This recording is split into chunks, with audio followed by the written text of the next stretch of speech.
बैठे हुए, उनको डर ही नहीं है, कोई डर नहीं है प्रशासन को। प्रशासन ने मनुवाद का चोला ओढ़ लिया है और यह सिर्फ बिहार में नहीं हो रहा है, यह पूरे देश में हो रहा है। ये घटना याद होगी जब आरपीएफ के कांस्टेबल ने ट्रेन पर गोली चलाकर किसी मुसलमान को मार दिया था। ये चेहरा हो गया है प्रशासन का। और बिहार में एक शहर है भागलपुर, वहां तो दंगा देखा है जहां प्रशासन ने हिंदू मुस्लिम दंगा किया है और मुसलमानों का नरसंहार करने का काम पुलिस प्रशासन ने किया है मेरे शहर में। तो ये मुझे लगता है कि भारत की जो पुलिस है वह दुनिया की तमाम जो पुलिस है उससे अलग केवल इसलिए है क्योंकि भारत की पुलिस प्रशासनिक कम, उससे ज्यादा जातिवादी है, उससे ज्यादा धार्मिक है। आप देखिए तमाम थानों में जो है मंदिर बने मिलेंगे, बिहार में तमाम थानों में मंदिर बने मिलेंगे। पुलिस स्टेशन में मंदिर का क्या काम? मंदिर यानी जातिवाद का गढ़।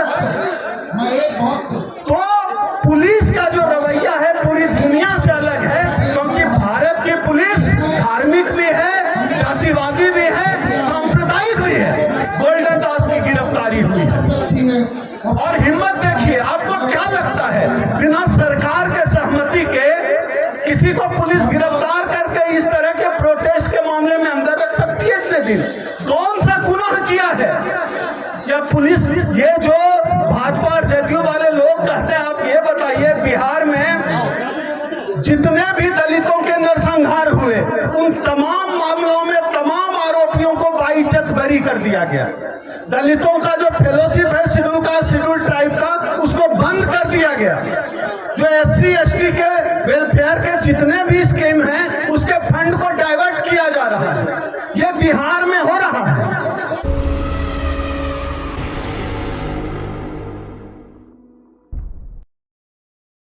जहां गोल्डन दास की गिरफ्तारी हुई है, आपको जानकर आश्चर्य होगा कि बिहार जो सामाजिक न्याय की भूमि बन गई है आजकल पिछले 10-15 सालों में, 1.5 दशक से, मेरे सामाजिक आंदोलन के दौरान सबसे अधिक मुकदमे मेरे ऊपर हुए हैं बिहार में। और उस बिहार में तब भी जब सामाजिक न्याय वाली सरकार थी, जब भाजपा की सरकार है तब भी। होता क्या है कि जैसे जैसे आप अपनी आवाज को तेज करते हैं, जैसे जैसे आप चिल्लाना शुरू करते हैं, वैसे वैसे दमन भी बढ़ता जाता है। आप मेरा दर्द से चिल्लाना शुरू कर दिया है। अब तक होता यह था कि हमको पीटते थे, मारते थे। मैं किसी व्यक्ति और किसी संगठन की तरफ बात नहीं कर रहा हूँ। ये मनुवादी व्यवस्था, ये ब्राह्मणवादी व्यवस्था, ये कहीं भी हो सकती है, कभी भी हो सकती है। जब आप अपनी बात मुखरता से नहीं कहते थे, आपको मार दिया जाता था, आप चुप रह जाते थे, तब आपकी गिरफ्तारी नहीं होती थी। गिरफ्तारी तब होने लगी जब आपको मारा गया और आपने प्रतिकार किया, जब आपको मारा गया और आपने बोलना शुरू कर दिया। जब तक इस देश में यह मनु मीडिया थी, जनेऊ मीडिया जिसको कहते हैं, ब्राह्मणों की मीडिया थी, तब तक हमको पीटने की लोगों को पता ही नहीं चलता था कि यह जातिवाद है। इतना प्यार से हम लोगों के साथ जातिवाद होता रहा है।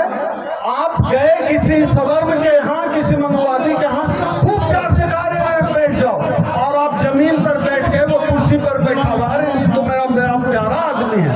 आपको पता नहीं था कि आपके साथ जातिवाद हो गया और जातिवाद हो जाता था। लेकिन हाल में जो सोशल मीडिया का जो इमर्ज हुआ पूरे देश में बड़े तौर पर, जो जातिवाद के तमाम जो जितने भी मानक हैं, जातिवाद के जितने भी तरीके हैं, सारे जातिवाद के तरीके खुलकर सामने आ गए। जब से बिहार में, जब भी बिहार में नीतीश कुमार की सरकार आई है, तेजस्वी के साथ जब आए तब वह SC ST के खिलाफ ज्यादा, SC OBC के खिलाफ वो कर नहीं पाए क्योंकि प्रेशर था। लेकिन जब भी वो भाजपा के साथ आए, उन्होंने सबसे अधिक दलितों का उत्पीड़न किया। दलितों की इतनी हत्याएं हो रही है नीतीश कुमार की सरकार में अभी बिहार में, आप देखेंगे तो चौंक जाएंगे। अभी कुछ समय पहले तेजस्वी यादव ने फेसबुक पे पोस्ट किया था और एक दिन का लिस्ट निकाला था। सैकड़ों दलित मारे जा रहे हैं, दर्जनों दलितों की हत्या हर दिन इसके पीछे कारण ये है कि आपकी आवाज दबाई गई थी, अब आप बोलना शुरू कर दिए थे।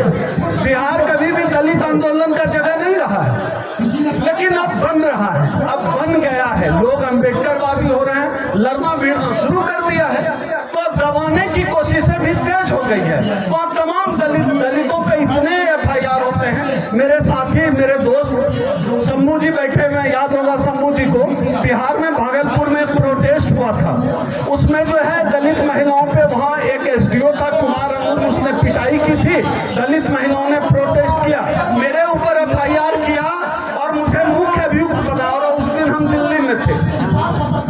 तो ऐसे बिहार की पुलिस काम करती है जब उनके साथ नीतीश कुमार और नरेंद्र मोदी जैसे लोग रहते हैं, उनका संरक्षण रहता है।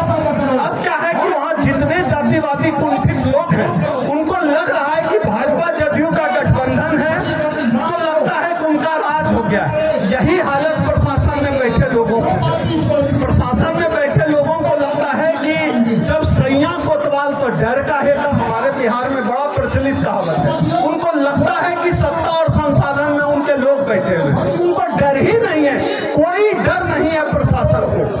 प्रशासन ने मनुवाद का चोला ओढ़ लिया है, और यह सिर्फ बिहार में नहीं हो रहा है, यह पूरे देश में हो रहा है। ये घटना याद होगी जब RPF के कांस्टेबल ने ट्रेन पर गोली चलाकर किसी मुसलमान को मार दिया था। ये चेहरा हो गया है प्रशासन का। और बिहार में एक शहर है भागलपुर, वहां तो दंगा देखा है, जहाँ प्रशासन ने हिंदू मुस्लिम दंगा किया है और मुसलमानों का नरसंहार करने का काम पुलिस प्रशासन ने किया है मेरे शहर में। तो ये मुझे लगता है कि भारत की जो पुलिस है वह दुनिया की तमाम जो पुलिस है उससे अलग केवल इसलिए है क्योंकि भारत की पुलिस प्रशासनिक कम, उससे ज्यादा जातिवादी है, उससे ज्यादा धार्मिक है। आप देखिए तमाम थानों में जो है मंदिर बने मिलेंगे, बिहार में भी तमाम थानों में मंदिर बने मिलेंगे। पुलिस स्टेशन में मंदिर का क्या काम? मंदिर यानी जातिवाद का गढ़। तो पुलिस का जो रवैया है पूरी दुनिया से अलग है, क्योंकि भारत की पुलिस धार्मिक भी है, जातिवादी भी है, सांप्रदायिक भी है। इसलिए गोल्डन दास की गिरफ्तारी हुई और हिम्मत देखिए। आपको क्या लगता है बिना सरकार के सहमति के किसी को पुलिस गिरफ्तार करके इस तरह के प्रोटेस्ट के मामले में अंदर रख सकती है? इतने दिन कौन सा गुनाह किया है या पुलिस? ये जो भाजपा और जदयू वाले लोग कहते हैं, आप ये बताइए बिहार में जितने भी दलितों के नरसंहार हुए उन तमाम मामलों में तमाम आरोपियों को बाइज्जत बरी कर दिया गया। दलितों का जो फेलोशिप है शेड्यूल कास्ट शेड्यूल ट्राइब का, उसको बंद कर दिया गया। जो SC ST के वेलफेयर के जितने भी स्कीम हैं उसके फंड को डाइवर्ट किया जा रहा है। ये बिहार में हो रहा है।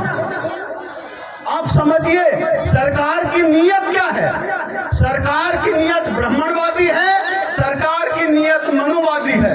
हमारे भाई गोल्डन दास को गिरफ्तार करके बिहार की सरकार ने बता दिया है कि वह दलितों के खिलाफ है, और इस देश के दलितों ने अब जवाब इन चीजों का वोट के माध्यम से देने का रास्ता सीख लिया है। बिहार में विधानसभा चुनाव है, गोल्डन दास के रिहाई की लड़ाई भी चलती रहेगी। और जितने भी साथी मुझे सुन पा रहे हैं, देख पा रहे हैं, समझ लीजिए इसका जवाब आने वाले विधानसभा चुनाव में इस सरकार को देना पड़ेगा। इसी के साथ अपनी बात समाप्त